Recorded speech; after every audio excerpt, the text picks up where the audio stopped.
20% down. So I know a lot of people aren't happy about having to pay it.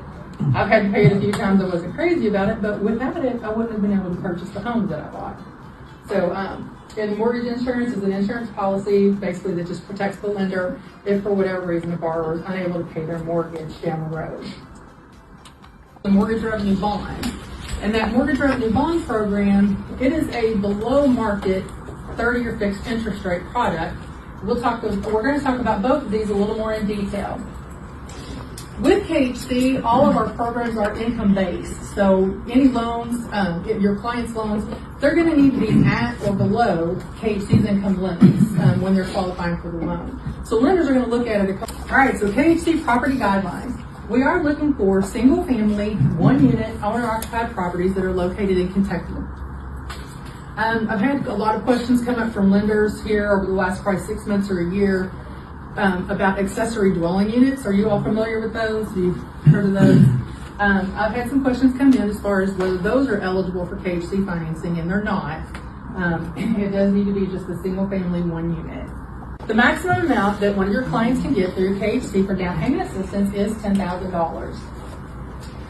It is amortized at 3 3/4% interest rate over 10 years. Borrowers must have a KHC first mortgage in order to utilize the KHC down payment assistance funds. And it follows, this says secondary market income limits. The DAP loans or down payment assistance follow whatever first mortgage program income limits you're using. So over on the right hand side, you have the borrower. Up at the top, all things the same. They're going to use down payment assistance, the full $10,000.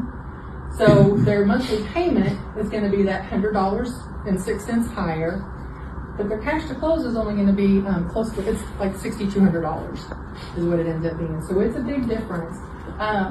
And it can be, whether you've got a borrower or a client that's kind of cash strapped, they just don't have that full amount for the down payment, or you could have someone that does have some money in reserves, they just don't want to utilize all those funds.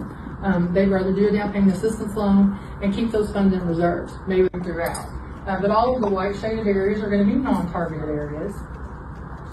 And so the non-targeted areas, they cannot have owned a home in the last 3 years.